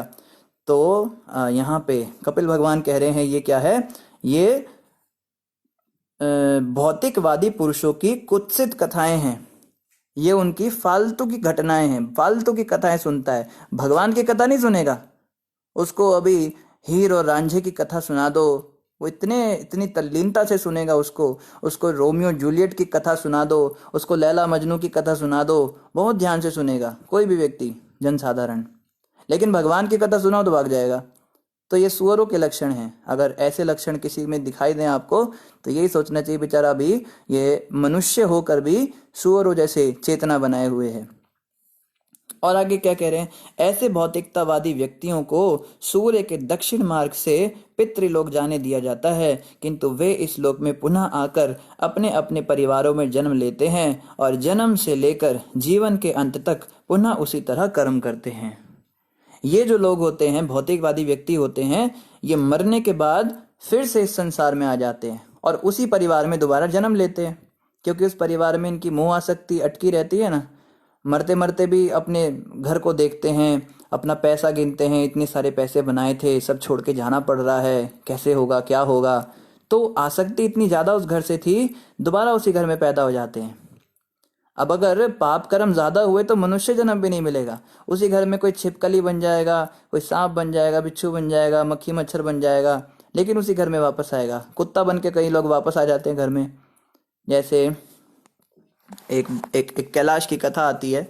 नारद जी ने भगवान कृष्ण को एक बार कहा, प्रभु आप कृपा नहीं करते, देखो संसार में कितने लोग परेशान हैं, कितने दुखी हैं, आप कृपा करके इन्हें अपने धाम क्यों नहीं बुला लेते। तो भगवान ने कहा, नारद मुनि मैं तो चाहता हूँ ये मेरे पास आ जाएं, पर ये खुद ही नहीं आना चाहते, तो मैं क्या कर सकता हूँ। नारद मुनि कहते ऐसा कैसे हो सकता है, ये लोग देखो इतने दुखी हैं, इतने कष्ट में हैं, ये लोग जरूर आपके पास आना चाहते हैं। तो भगवान कहते नारद मुनि अगर आपको ऐसा लगता है ना, आपको मैं शक्ति देता हूँ, अभी जाओ किसी को भी लेकर आ जाओ मेरे पास, आपको मैं ये पावर दे रहा हूँ। उन्होंने ऐसे साइन किया, इनको कोई नहीं रोकेगा। नारद मुनि जिसको उठा के ले लाना चाहे ले आए। तो नारद मुनि ने कहा बहुत बढ़िया, अभी लेके आता हूँ। तो एक कैलाश नाम का व्यक्ति जो है वो माँ के गर्भ में था, एक जीवात्मा। तो उसको नारद मुनि प्रचार करने के लिए पहुंच गए। नारद मुनि तो करुणा के भंडार हैं। कहते कैलाश देख, तू माँ के गर्भ में इतना परेशान है, इतना कष्ट भोग रहा है, भगवान की भक्ति भजन करना और मेरे साथ चलना वापस। कहता है ठीक है नारद मुनि। तो माँ के पेट से बाहर निकला, जन्म हुआ। अब जन्म के समय पे तो अज्ञान आ जाता है, सब हो जाता है। नारद मुनि ने आके उसको बोला कैलाश चलो भगवान के पास। तो उसको समझ में ही नहीं आ रहा क्या बोल रहे हैं ये, छोटे बच्चे को क्या समझ में आएगा। तो नारद मुनि सोचते थोड़ा वेट करते, थोड़ा बड़ा हो जाए फिर इसको लेकर चलेंगे। थोड़ा बड़ा हुआ, 5-7 साल का हुआ, तो नारद मुनि आ गए, कैलाश चलो। कहते नारद मुनि आप थोड़ा देर बाद आइए, अभी अभी मेरी पढ़ाई लिखाई शुरू हुई है, थोड़ा सा मुझे थोड़ा सा देखने तो दीजिए संसार है कैसा। नहीं मैं आपके साथ जाऊंगा, इसमें कोई बात नहीं, जरूर जाऊंगा, पर अभी थोड़ा मुझे देखने तो दो, संसार में अभी आया ही हूँ, अभी देखो मेरे फ्रेंड्स के साथ खेलता हूँ, थोड़ा मेरा बचपना बीत जाए, एक बार थोड़ा सा बड़ा हो जाऊं, जिम्मेदारी आएंगी, फ्रस्ट्रेशन आएगी, तब मेरे अंदर वैराग्य आ जाएगा। तो ठीक है। तो और बड़ा हुआ, 10-15 साल का हुआ, तो नारद मुनि आके कहते कैलाश अब तो तेरे पे बड़ी जिम्मेदारी आ गई, अब चल। तो नारद मुनि इतने सारे काम करने हैं, वो माँ ऐसा कर दिया, उसने गैस पे दूध रख दिया, पिताजी वहां चले गए, वो इधर छोड़ गए, छोटे भाई का ध्यान रखना है, इसका ध्यान रखना है, उसका ध्यान रखना है, एक बार ना बस ये सब मैं जिम्मेदारियों से मुक्त हो जाऊं, मैं थोड़ा बड़ा हो जाऊं, उसके बाद में जो है आ पाना। अभी मेरी पढ़ाई भी पूरी नहीं हुई, मेरी जॉब लगे, थोड़ा मैं पैसा कमा के अपने घर वालों को दूं, तब तो आप आते हुए अच्छे भी लगो। अब मैंने इन लोगों का अन्न खाया, इनको कुछ दूं भी ना। नारद मुनि कहा ठीक है भाई। तो और 10-15 साल बाद आए नारद मुनि, बड़ा भी हो गया, जॉब भी लग गई। तो कहते कैलाश चलो भगवान के पास। नारद मुनि अब मेरी ना शादी फिक्स हो गई, और देखो मुझे बड़ी एक्साइटमेंट है शादी के बाद क्या होता है, मतलब मैं बस देखना चाहता हूँ, मैं उसमें फंसूंगा नहीं, बस मुझे देखना है शादी कैसे होती है, क्या होती है। अभी अभी अरे उसका फोन आ गया, नारद मुनि अब बाद में आना चाहिए। वो कहते भैया ये तो क्या कर रहा है। तो फिर नारद मुनि ने कहा चलो ठीक है। और 5-10 साल बाद आए, कहते कैलाश अब तो तेरी शादी भी हो गई, बच्चे भी हो गए, अब बच्चों को दादी दादा को सौंप और चल मेरे साथ। नारद मुनि आप कैसी बातें कर रहे हो, मेरे बच्चे छोटे हैं, कैसे खाएंगे, कहाँ से लाएंगे, मैं जॉब करता हूँ, इनको पैसा ला के देता हूँ, एक बार ये बड़े हो जाएं, इनकी शादी हो जाए, ये सेटल हो जाए, उसके बाद मैंने क्या करना है, फिर आपके साथ ही जाना है। तो ठीक है। तो बच्चे भी बड़े हो गए, उनकी शादी भी हो गई, उनके भी बच्चे हो गए, बूढ़ा हो गया कैलाश। और नारद मुनि कहते कैलाश तो कहता है प्रभु देखो मेरे पोते पोती कितने सुंदर इनके चेहरे हैं, देखो जब ये हंसते हैं, देखो देखो हंस रही है, वो हंस रही है, आजा आजा बेटा, उसको गोद में उठा लिया। नारद मुनि थोड़ा मुझे पुचकारने दो, इनको थोड़े बड़े हो जाए ना, अभी मेरे को इनका थोड़ा सुख लेने दो। तो कहते भाई ठीक है। और कुछ समय के बाद जब नारद मुनि आए तो कैलाश कैलाश करके देख रहे हैं, वो कैलाश का एक बड़ा सा फोटो टंगा हुआ है दीवार पर, और उस पर हार चढ़ा हुआ है। तो नारद मुनि कहते लो जी इसका तो हो गया, हरि बोल। पर नारद मुनि इतने दयालु थे, उन्होंने अपनी योग शक्ति से, अपनी भक्ति की शक्ति से देखा, तो वो कैलाश उसी घर में बैल बन के पैदा हुआ दोबारा से। तो जिसकी आसक्ति घर में बहुत अधिक अटकी होती है ना, वो उसी घर में कोई पशु बन के घूमता है। तो बैल बन के जब कैलाश था, वो तो आत्मा को पहचानते थे। नारद मुनि ने कहा देख तू बैल बन गया। कहते नारद मुनि मेरा जो बेटा है ना, इसका एक बैल मर गया, और एक बैल के साथ ये कैसे हल जोतेगा, तो मैं दूसरा वाला बैल बन के इसका हल जोत देता हूँ, बेचारे की फसल हो जाती है, कैसे खिलाएगा मेरे पोतों को। तो थोड़ा सा आप करने दीजिए, मुझे 1-2 फसल लगाने दीजिए, इसके पास पैसे आ जाएंगे, फिर मैं आपके साथ चलूंगा, दूसरा बैल खरीद लेगा। तो इस प्रकार से करते करते फिर वो उसी घर में कुत्ता बन गया। फिर कुत्ता बन के कहता है नारद मुनि मेरी जो बहू है ये बड़ी लापरवाह है, मैंने इतने पैसे बनाए, इतनी मेहनत करके, ये ऐसे ही घर खुला छोड़ जाती है, मैं कुत्ता बन के निगरानी करता हूँ घर की। फिर मरने के बाद सांप बन गया, फिर सांप बनने के बाद कीड़ा बन गया, मल में लिपटा हुआ है कीड़ा, गंदगी में लेटा हुआ है। और नारद मुनि कहते अब तो तू मल का कीड़ा बन गया कैलाश, अब तो चल। तो नारद मुनि जैसा भी हूँ कुछ बचा कुचा मिल जाता है, अपने अपने बच्चों का ही तो मल है, कोई गंदा थोड़ा है। नारद मुनि कहते तेरी ऐसी की तैसी, उसको उठाया और उसकी आत्मा को पकड़ के जो है फिर भगवत धाम ले गए। तो देखो मोह कितना प्रबल है।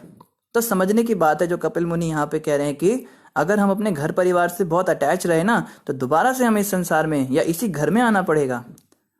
तो आप लोग देख सकते हो आपकी दीवार पे छिपकलियां चल रही है। हो सकता है कोई परदादी छिपकली बन के आ गई हो, कोई सरदादा जो है वो मच्छर बन के खून चूस रहा हो, तूने मेरा बड़ा वो पैसा ले लिया सारा, तूने मेरी प्रॉपर्टी पे कब्जा किया है, अब तू मेरा सूद समेत वापस कर। अब उसको पट करके मार देते हो बेचारे को। तो ये जो जितने घूम रहे हैं ना, घर में मकड़ी घूम रही है, ये सब इसी घर के निवासी हो सकते हैं, इसमें कोई दो राय नहीं है। और आगे क्या बता रहे हैं यहाँ पे, ये बता रहे हैं कि ऐसे भौतिकवादी व्यक्ति जो हैं ये इस प्रकार से नाना प्रकार के रूप ले लेकर बार बार जन्म और मरण के चक्कर में पड़े रहते हैं। जब उनके पुण्य कर्मों का फल चुक जाता है तो वे दैववश नीचे गिरते हैं और पुनः इस लोक में आ जाते हैं, जिस प्रकार किसी व्यक्ति को ऊंचे उठाकर सहसा नीचे गिरा दिया जाए। कितना सुंदर बताया। देखो, हम कहते हैं ना मेरी दादी का स्वर्गवास हो गया, मेरे दादू का स्वर्गवास हो गया। तो आजकल तो नर्कवास होता है, पर चलो फिर भी कहने की बात होती है स्वर्गवास हो गया। तो मान लो अगर वास्तव में उसका दादा बड़ा साधु भाव का था, उसकी दादी बड़ी सावित्री थी, बहुत अच्छी भक्ति वाली थी, भजन भक्ति वाली, मगर देवी देवताओं की भजन भक्ति वाली, तो वो मान लो स्वर्ग में चले भी गए।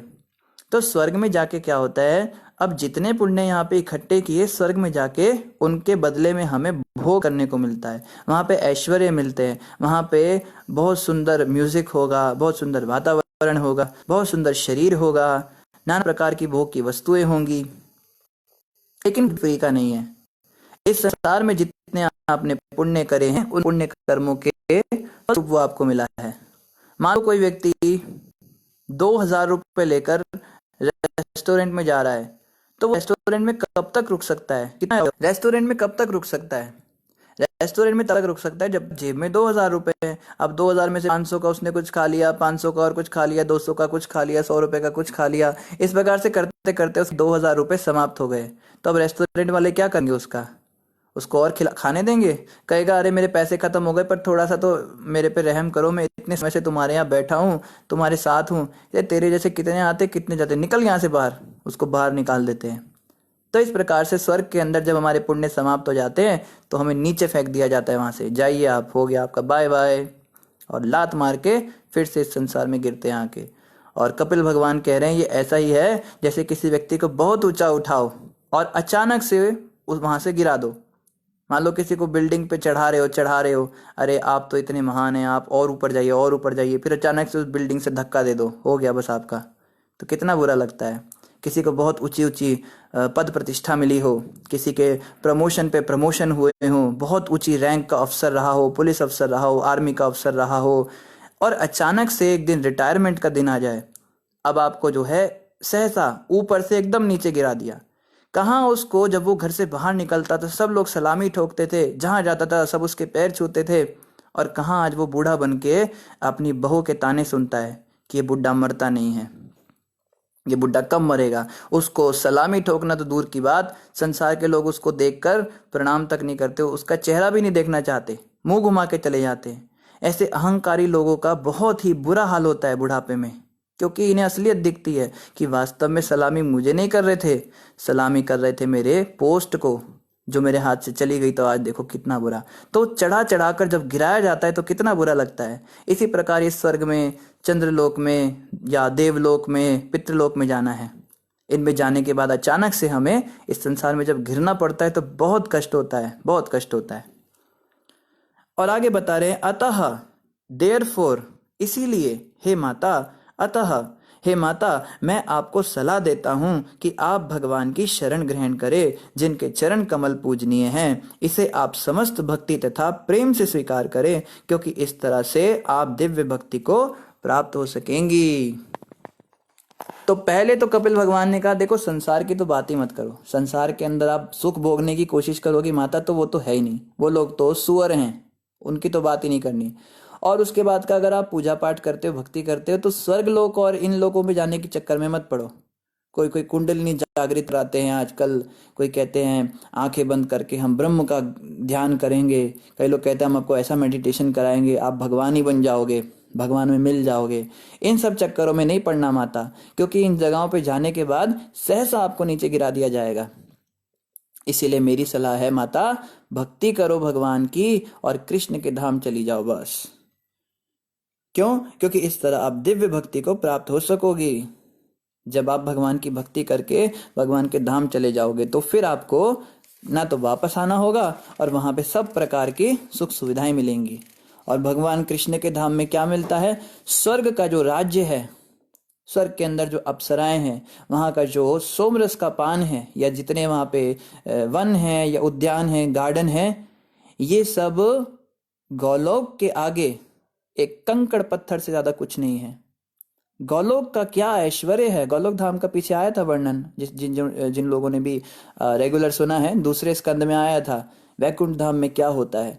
तो वैकुंठ के अंदर स्वर्ग का, जनोलोक का, तपोलोक का, इन सब का ऐश्वर्य तो मिलेगा ही, साथ ही साथ परमानेंट भी होगा। एक ऐसे रेस्टोरेंट में अगर आपको भेज दिया जाए, बोले आप इस रेस्टोरेंट के अंदर जो चाहो, जहां चाहो, जब चाहो खाओ, कोई चिंता नहीं, क्योंकि रेस्टोरेंट आपके पिता ने खरीद लिया है, तो कितना मजा आ जाएगा। तो भगवान का धाम मतलब, भगवान तो पिता पुत्र की तरह रहते हैं ना वहाँ पे, तो भगवान का धाम मतलब अपना धाम, अपने बाप का घर है, तो अपने बाप के घर में कहीं भी उठो, कहीं भी खाओ, कहीं भी सो, कुछ भी करो, कितना आनंद होता है वहाँ पे। तो इसीलिए कपिल भगवान कहते, माता इन सब चक्करों में मत पड़ो, संसारिक झंझटों में मत पड़ो, बस भगवान की भक्ति करो। भक्ति की शुरुआत कैसे होगी? हरे कृष्ण कृष्ण कृष्ण हरे हरे, हरे राम राम राम हरे हरे। इस महामंत्र के जाप से भक्ति की शुरुआत होगी। तो इस महामंत्र का जाप बहुत बहुत बहुत जरूरी है। जो व्यक्ति सोचता है मैं भगवान को ऐसे ही पालूंगा, मेरे तो दिल में भगवान बसते हैं, या मैं तो भाव से भगवान को रिझाऊंगा, ठाकुर को रिझाऊंगा, वो सब ठीक है, पर वो बात की बात है। शुरुआत तो करो ना। नवदा भक्ति का सबसे पहला अंग है श्रवण, और दूसरा अंग है कीर्तन। सबसे पहले तो भगवान की कथा सुनने में रुचि जागृत कीजिए ना। भगवान की कथाओं को सुनने में ही रुचि जागृत नहीं हुई और हम कहते हैं हम भगवान को रिझा देंगे, तो ये तो वही बात हो गई जो बच्चा पहली दूसरी फेल है और वो कह रहा है मैं 10वीं के एग्जाम भरना चाहता हूँ। जब तुम पहली दूसरी पास नहीं कर पाए तो 10वीं की बात भी कैसे कर सकता है? ये भाव की बातें और ठाकुर को रिझाने की बातें और उनको पुत्र बनाने की बातें, ये तो बहुत दूर की बात रही। भगवान तो आज हमारा चेहरा भी नहीं देखना चाहते। हम तो उनके आगे घंटों घंटों बैठे रहते हैं ना, मीरा के भजन गाते और उल्टी सीधी हरकतें करते हैं उनके आगे, और पीछे से जाके टंगड़ियाँ चबा रहे हैं, शराब पी रहे हैं, चाय कॉफी में लिपटे पड़े, नशे नशे में धुत हैं, या और कुछ नहीं तो सांसारिक बातें कर रहे हैं, प्रजल्प कर रहे हैं, दुनिया भर के न्यूज़ चैनल देख रहे हैं, न्यूज़ पढ़ रहे हैं, और ये सब करते हुए और भगवान के आगे हम बड़े भोले भाले बन जाते हैं। तुम ढूंढो मुझे गोपाल में, खोई गैया तेरी। हे गोपाल, तुम मुझे ढूंढना, मैं तुम्हारी गैया हूँ। गोपाल कहेंगे तू गैया नहीं है, तू सांड है, तेरे को तो मैं देखना भी नहीं चाहता, भाग यहाँ से। तो भगवान तो आज हमें देखना भी नहीं चाहते और हम बड़ी बड़ी बातें करते हैं। ठीक है, भगवान तो पिता ही हैं, पिता का पुत्र कितना भी दुष्ट प्रवृत्ति का क्यों ना हो, पिता तो उसके प्रति वत्सल रहते ही हैं। लेकिन हमें समझना है, शुरुआत करनी है श्रवण से, कथा सुनने में रुचि जागृत करनी है भाई। कथा सुनेंगे, फिर उसके बाद क्या होगा? फिर कीर्तन होगा, कथा में कीर्तन की महिमा बताई जाएगी, हरिनाम जपने में रुचि होगी, फिर इस महामंत्र का जाप शुरू करना है। हरे कृष्ण कृष्ण कृष्ण हरे हरे, हरे राम राम राम हरे हरे। इस महामंत्र का ही अगर हम जाप नहीं कर पा रहे, हम कहते प्रभु जी हमारे पास समय नहीं है, सुबह से रात तक बहुत सारे काम है, हमें ये करना होता है, वो करना होता है, हम जप नहीं कर सकते, हम कथा नहीं सुन सकते, हमारे पास टाइम नहीं होता, हम हफ्ते में 1-2 दिन सुन लेते हैं, तो भाई तुम क्या क्या सपना देख रहे हो भगवान के पास जाने का?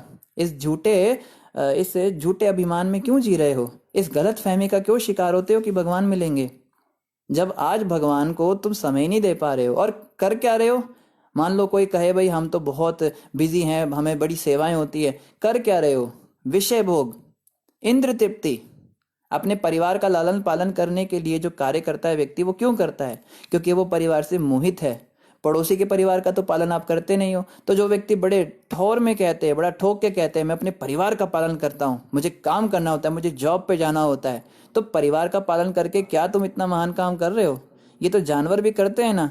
चिड़िया भी अपने बच्चे के लिए चुग्गे ढूंढ के लाती है, कुत्ता भी अपने बच्चों के लिए खाना ढूंढ के लाता है, रोटी लाता है, एक शेर भी शिकार करके अपने शावक को खिलाता ही है। तो इतना क्या महान काम कर दिया कि हमारे पास टाइम नहीं है जॉब करने से, मुझे बड़ा महान काम कर दिया।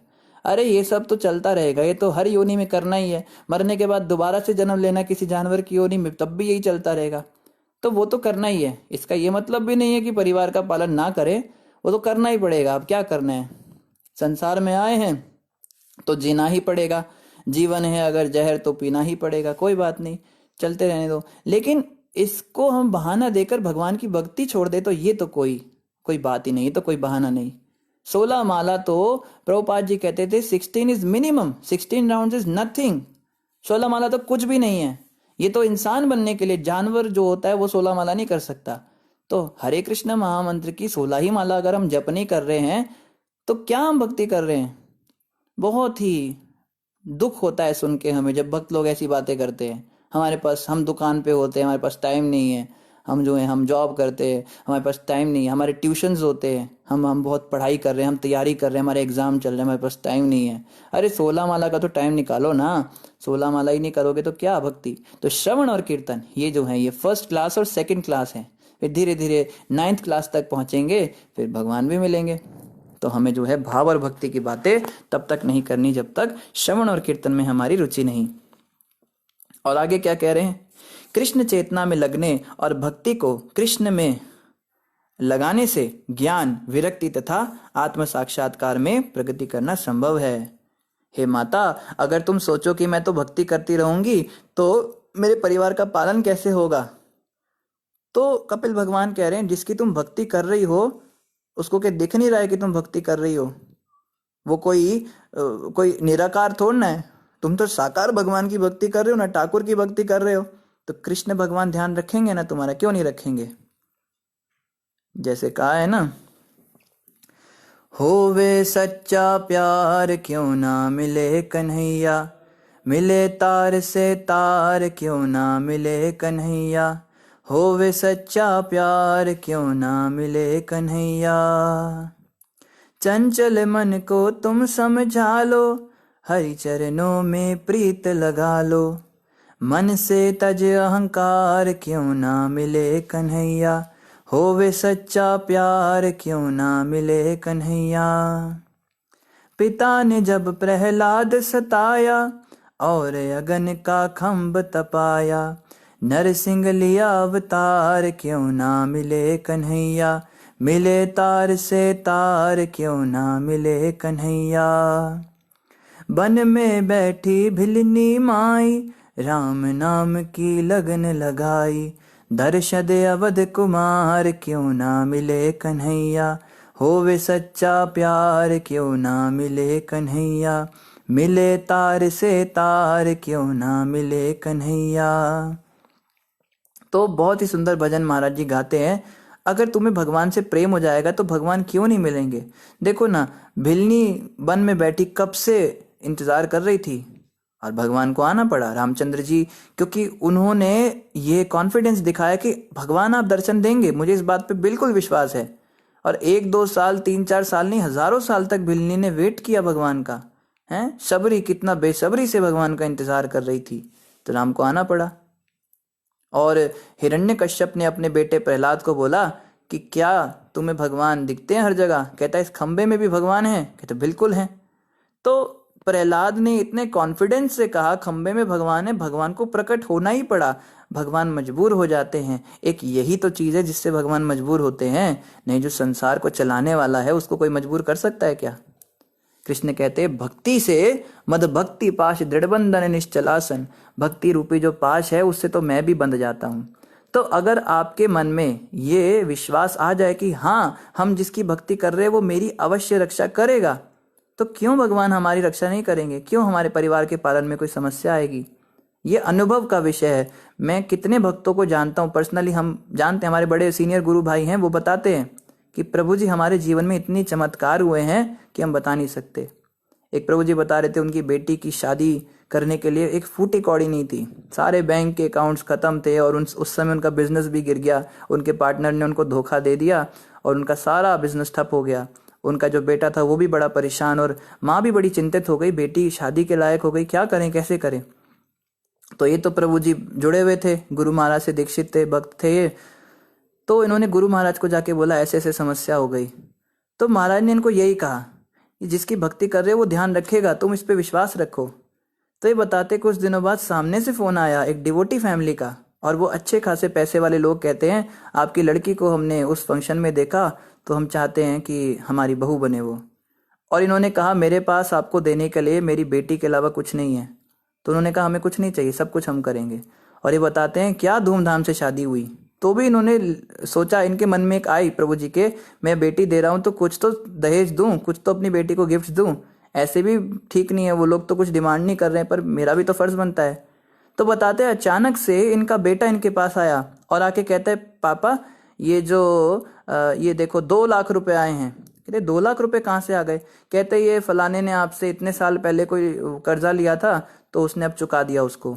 तो वो कहते हैं वो तो दिमाग से ही निकल गया था मेरे, कब कहाँ किसको क्या कर्जा दिया था वो मुझे लगा था देगा ही नहीं अब पैसे कभी वापस। अब जब लखपति थे उस समय पे दिए होंगे 2-3 लाख, क्या याद रहते हैं। अचानक से वो 2 लाख रुपए आए और कहते मैंने उसको कैश दिया, सब कुछ बड़े अच्छे से संपन्न हुआ। तो क्या, और जो रिश्तेदार थे लड़की के और मामा फूफा मौसी भी थे, उन लोगों ने भी सबने मिलकर एक बड़ी अच्छी गाड़ी खरीद के दी, सब कुछ बहुत अच्छे ढंग से हुआ।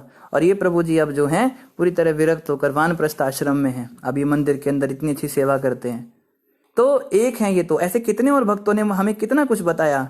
इन बात ये अनुभव का विषय है ना, जब तक हमें अनुभव नहीं होगा तब तक हमें इन बातों पे विश्वास नहीं होता कि ऐसा होता है। तो अगर हमें भगवान के ऊपर विश्वास ही नहीं है तो फिर क्या हम भक्ति करेंगे।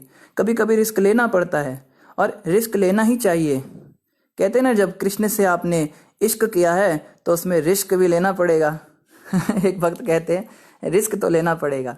और रूप गोस्वामी कहते हैं, नहीं रूप गोस्वामी नहीं कहते हैं, ये भक्ति विनोद ठाकुर महाराज कहते हैं। भक्ति विनोद ठाकुर महाराज शरणागति के 6 लक्षण बताते हैं।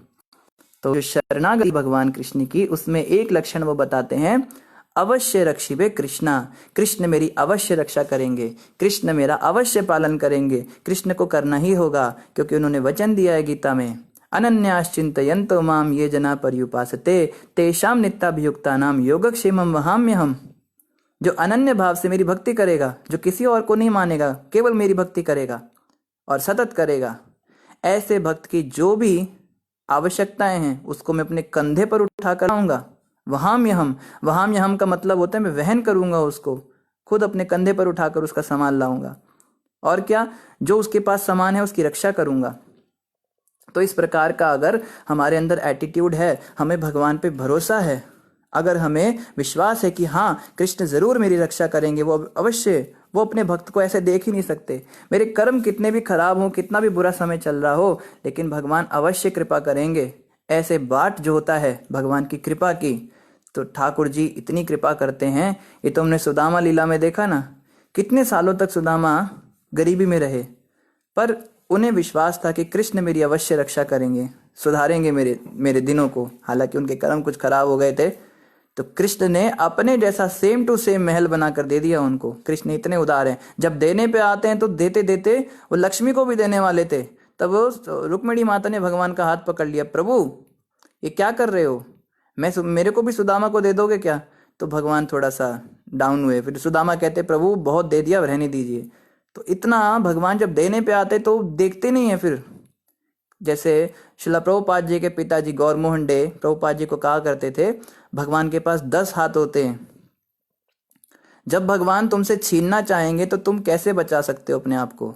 वो 10 हाथों से लेंगे और तुम्हारे पास 2 ही हाथ हैं। तुम 2 हाथों में जितना बचा पाओगे, बाकी तो 8 हाथों से ले ही लेंगे ना वो। और जब कृष्ण देने पर आएंगे तो तुम कितना ले सकते हो? वो तो 10 हाथों से देंगे, पर तुम केवल 2 ही हाथों में तो भर सकते हो ना सामान, बाकी 8 हाथों का कहाँ जाएगा?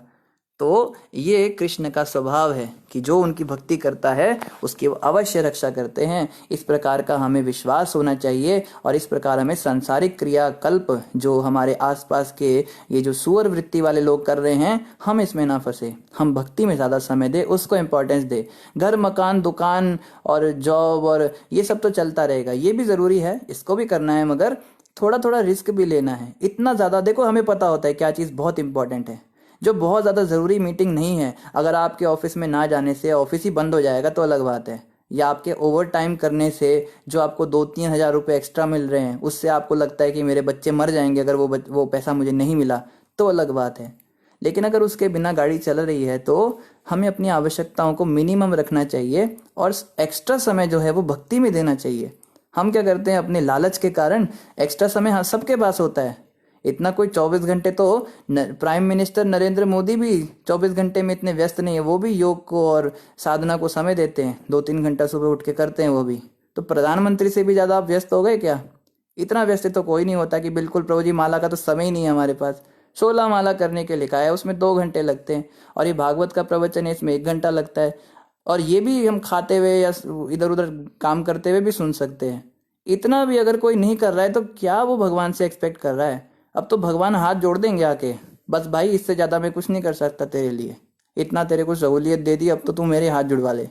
तो हमें इस बात को समझना है, भगवान के हाथ नहीं जुड़वाने हैं, भक्ति में ज़्यादा से ज़्यादा समय देने का प्रयास करना है।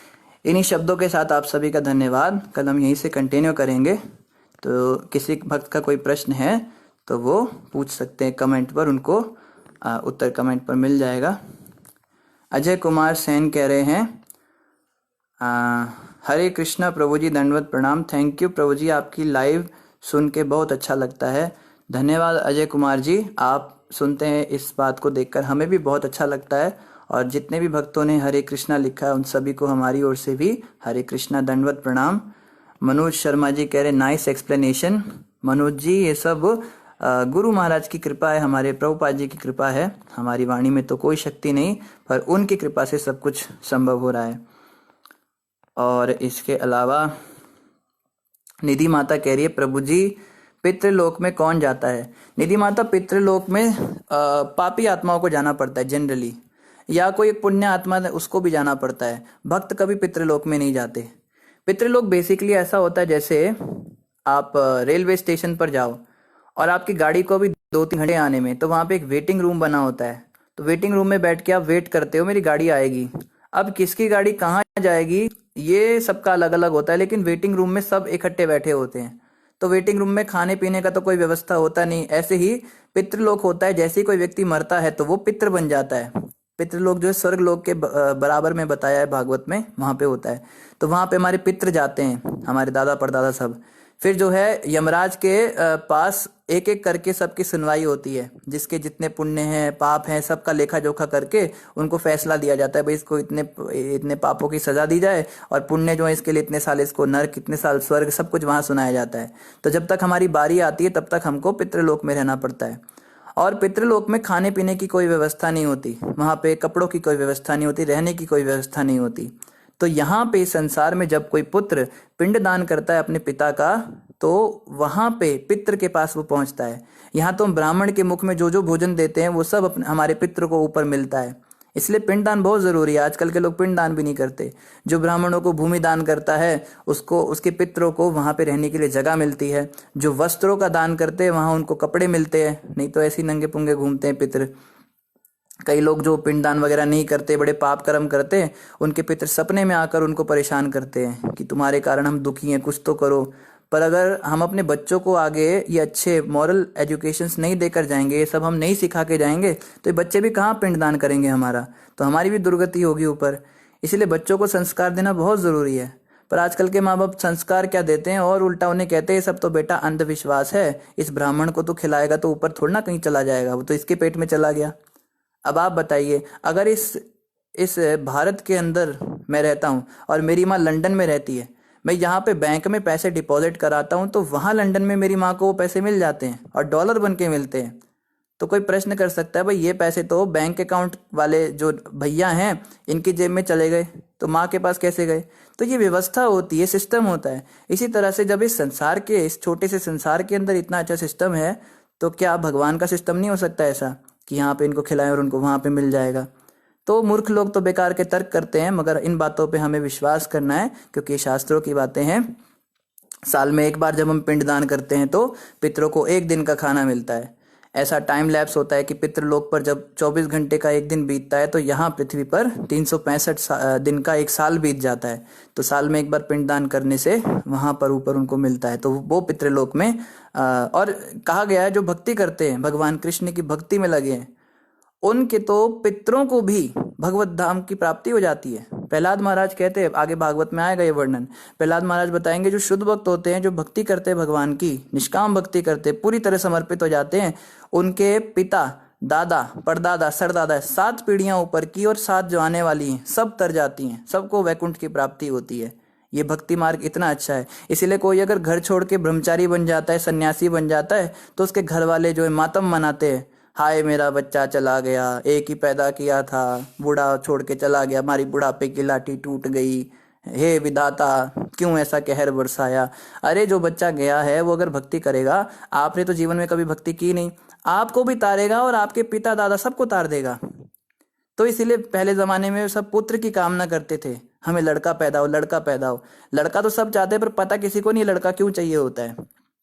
लोग कहते हैं कुल आगे बढ़ाएगा, कुल तुम्हारा बड़ा कोई बहुत महान कुल है, रघुकुल है, या तुम्हारा कोई ये है यदुकुल है जिसको आगे बढ़ाना बहुत जरूरी है। ये कुत्ते बिल्लियों वाले काम करते हो सब, क्या तुम्हारा कुल आगे बढ़ाने की जरूरत है। तो आजकल लोग लड़के पैदा नहीं करते, लड़कियां पैदा करते हैं। तो लड़के इसलिए पैदा किए जाते थे कि लड़का पुत्र पैदा होगा तो पिंडदान करेगा मरने के बाद।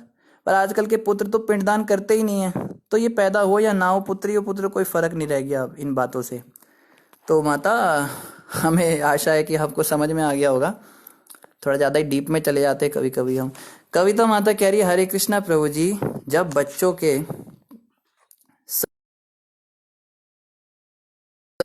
हरे कृष्णा प्रभु जी, जब बच्चों के सर में जूं हो जाए तो उन्हें मारना चाहिए या नहीं, कृपया बताएं। ये तो माता बड़ा आपने मुश्किल प्रश्न कर दिया। बच्चों को क्यों मारना चाहते हैं आप? नहीं, बच्चों को नहीं, जू मारना चाहते हैं। जू जू मारने की जरूरत ही नहीं है ना, सिर मुंडन करा दीजिए उनका, मुंडवा दीजिए सिर, सारे बाल उतर जाएंगे। जब ना रहेगा बांस, ना बजेगी बांसुरी, सिर पे बाल ही नहीं होंगे तो जुएं भी निकल जाएंगी उसमें। अजय कुमार सैन कह रहे, प्रभु जी मेरा आसक्ति किसी भक्त में है, उनसे ही शादी करना चाहता हूँ, लेकिन मेरी ही गलती से मेरी सगाई किसी और के साथ हो गई। अब मैं बहुत परेशान हूँ, साधना प्रभावित हो गई है, कृपया मार्गदर्शन कीजिए। अजय जी, जो हो रहा है सब हरी इच्छा से हो रहा है, यही सोच के अब जहाँ जा रहे चले जाइए। अब ज़्यादा सोचना नहीं, ऐसा करता तो अच्छा होता। हो सकता है उस भक्त स्त्री से शादी करके आप फंस जाते, वो भक्त, हो सकता है वो भक्त हो ही ना, वो केवल बाहर से बड़े बड़े तिलक लगा के घूम रही हो, शादी करने के बाद पता लगता कि फंस गया मैं। तो एक भक्त थे, उन्होंने ऐसे ही एक स्त्री से शादी करी थी, वो बिल्कुल मीरा का अवतार लगती थी, घर में बैठ के इतना भजन कीर्तन पूजा पाठ करती थी, और उन्होंने शादी करी तो शादी के बाद जो है 1 साल के बाद ही वो बिल्कुल ही बदल गई। वो हमें फ़ोन पे कहते हैं कि प्रभु जी मुझे लगता है मैंने किसी और से शादी करी थी, ये औरत तो मुझे जप भी नहीं करने देती है, घर से बाहर मंदिर जाता हूँ तो मुझे रोक लेती है, सुबह सुबह उठता हूँ मंगल आरती तो कहती है सो जाओ, ऑफिस में नींद आएगी, पैसे कहाँ से लाओगे। तो हो सकता है वो ऐसी हो, भगवान की इच्छा से जो हो रहा है, हो सकता है ये जो अभक्त स्त्री है इससे शादी करने के बाद आपको ज़्यादा वैराग्य आ जाए, क्योंकि आपको इतना तंग करे, इतना दुखी करे, थोड़े बहुत जो आपके अरमान थे मन में, शादी करूँगा पत्नी के साथ रहूँगा, वो भी चकनाचूर कर दे और आपको पूर्ण वैराग्य हो जाए, आप संन्यास ले लो। तो जो हो रहा है उसको हरी इच्छा देखना है, उसके पीछे ठाकुर जी का हाथ देखना है, तो उसको होने देना है, हमें ज़्यादा छेड़खानी नहीं करनी है। और एकता माता कह रही है, थैंक यू प्रभु जी, मेरा फेवरेट भजन है। माता हमें भी बहुत अच्छा लगता है ये वाला भजन, महाराज जी के सारे ही भजन बड़े सुंदर हैं। कानू थापा माता कह रही है, हरे कृष्णा प्रभु जी, हम जानते हैं कि भगवान हमेशा हमारे साथ हैं, फिर भी हम किसी इंसान के का साथ क्यों चाहते हैं। कानू थापा माता जी, इंसान का साथ हम इसलिए चाहते हैं क्योंकि हम जानते हैं कि भगवान हमारे साथ हैं, लेकिन मानते नहीं हैं। जानने में और मानने में अंतर होता है। एक होता है थ्योरेटिकल ज्ञान, वेद शास्त्र भागवत हमने पढ़ लिया तो हमें समझ में आ गया भगवान है, हम शरीर नहीं आत्मा है, लेकिन इस बात को हमने अभी तक माना नहीं है, दिल से नहीं स्वीकार किया है। जिस दिन हम हृदय से इस बात को स्वीकार कर लेंगे कि भगवान हमेशा हमारे हृदय में निवास करते हैं, तब ये अपने आप हो जाएगा कि इंसानों की जो ज़रूरत है वो हमारे जीवन में नहीं रहेगी। किसी में हम सपोर्ट नहीं ढूंढेंगे, ना हम पति में सपोर्ट ढूंढेंगे, ना हम बच्चों में सपोर्ट ढूंढेंगे। हम जो हैं बिल्कुल निर्भय हो जाएंगे, जैसे मीरा जी बिल्कुल निर्भय होकर घूमती थी। देखो, स्त्री चोले में होकर भी मीरा जी इतनी सुंदर थी। साधुओं के वेश में भी कई बार उल्टे सीधे लोग आ जाते थे। एक साधु के वेश में गलत व्यक्ति आया और उसने सभा में सबके बीच में नहीं, अकेले में जाके मीरा को बोला कि मीरा, मुझे सपने में तुम्हारे गिरधर गोपाल दिखाई दिए। तो मीरा भोली भाली थी, कहती अच्छा क्या कहा उन्होंने। कहता है कि तुम्हें जो है मेरे साथ में शयन करना पड़ेगा एक शैया पर। तो मीरा कहती है बहुत अच्छी बात है, लगाओ सबके बीच में, पूरी सभा के बीच में मीरा ने शैया लगा दी। कहती आइए कीजिए शयन। कहते हैं ऐसे नहीं, अकेले में करना है। तो मीरा कहती है इतनी भी मैं पागल नहीं हूँ, ऐसी बात मेरा कन्हैया है, मेरा गिरधर नागर है, कभी ऐसी बात बोल ही नहीं सकता। तो देखो स्त्री झोले में होकर कितना कितना डर रहता है, कोई भी स्त्री ऐसे निर्भीक होकर थोड़ा ना घूम सकती है। तो मीरा किसके आश्रय पे घूमती थी? भगवान के आश्रय पे घूमती थी। तो और भी कई भक्त हुए हैं, जैसे एक भक्त थे, उन्होंने सोचा था उनकी पत्नी को प्रसव पीड़ा हो रही थी। उन संत का मैं नाम भूल गया, वो भक्तमाल में उनकी कथा आती है। तो स्त्री को प्रसव हो रहा था, तो उन्होंने सोचा मेरी औरत को बच्चा पैदा हो जाए, बच्चे के पैदा होते ही 1-2 दिन तक रहूंगा, जब पत्नी इस लायक हो जाएगी बच्चे को पालने के, तो इन दोनों को छोड़ के और मैं जंगल में चला जाऊंगा। बहुत तीव्र वैराग्य है उनके अंदर। तो क्या हुआ, बदकिस्मती से अकस्मात ही स्त्री की मृत्यु हो गई और बच्चा ही उनकी गोद में आ गया। तो जो उन्होंने प्लान्स बनाए थे, ये आपके लिए भी हैं प्रभु जी, आपने जो पूछा था प्रश्न अजय प्रभु की भगवान के प्लान, तो उन्होंने तो सोचा था कि पत्नी को बच्चा देकर और मैं वैराग्य ले लूंगा। लेकिन अब क्या हुआ, बच्चा ही हाथ में आ गया, पत्नी भी चल बसी। तो वो बड़े परेशान हो गए, बच्चे को देखने लगे, बहुत दुखी हो गए। तो अचानक से एक दिन क्या हुआ, दीवार पर एक छिपकली को देखा। एक छिपकली का बच्चा था छोटा सा, और वो छिपकली का बच्चा दीवार पे घूम रहा था, और अचानक से एक मक्खी उसके पास आकर बैठ गई और उसने तुरंत उसको खा लिया। ये चीज उन संत ने देखी तो एकदम से उनको फिर से ज्ञान आ गया। वो कहते हैं एक छोटी सी छिपकली के बच्चे को भी जो खिला रहा है, वो क्या इस बच्चे को नहीं खिलाएगा क्या? उस बच्चे को वहीं छोड़कर और जंगल में चले गए। और बाद में जो है, क्योंकि उन्होंने भगवान के नाम पे उसको छोड़ा था, ऐसे नहीं कि अपनी जिम्मेदारियों से भागने के लिए। तो वो बच्चा जो है बाद में एक रानी को मिला, उस रानी को बच्चा नहीं था, राजा ने उसको गोद ले लिया और बहुत बड़ा महाराज बन गया। बाद में उनको पता लगा ऐसा ऐसा हो गया, तो भगवान में उनकी और भक्ति बढ़ी। तो इस प्रकार से माता, ये बातें हम केवल जानते हैं, मानते नहीं हैं। जिस दिन हम इन बातों को मान जाएंगे, उस दिन हम बिल्कुल निर्भय हो जाएंगे। और ये कैसे होगा? ये महामंत्र के जप से ही होगा। आप निरंतर हरे कृष्ण महामंत्र का जप कीजिए, प्रयास कीजिए 64 माला का जप कीजिए। 16 माला तो उन लोगों के लिए है जो नए नए भक्ति में जुड़े हैं। अब आपकी तो इतनी अच्छी इच्छा है कि भगवान आपके हृदय में ऐसा आप अनुभव करना चाहते हो, तो माता अनुभव तो 64 माला से होगा। तो माला की संख्या धीरे धीरे बढ़ाइए, 16 से 32 पे आइए, 32 से 48 पे, 48 से 64 पर। हमारे गुरु महाराज कहते हैं जो 64 माला का जप करते हैं उनको बहुत बहुत सारे रियलाइजेशन होने लग जाते हैं। ठीक है माता जी। और अजय जी कह रहे थैंक यू सो मच प्रभु जी फॉर नाइस काउंसलिंग, दंडवत प्रणाम। प्रभु जी आपको भी दंडवत प्रणाम। कविता माता कह रही है भक्त शिरोमणि मीराबाई की जय जय हो। सभी अपने अपने घरों में जय जयकार कर सकते हैं। बोलो भक्त शिरोमणि मीराबाई की जय। और शिव शंकर जी हरे कृष्णा कह रहे हैं। ठीक है जी, किसी का कोई प्रश्न नहीं। हरे कृष्णा। आप सभी का बहुत बहुत धन्यवाद, आप सभी समय पर आते हैं।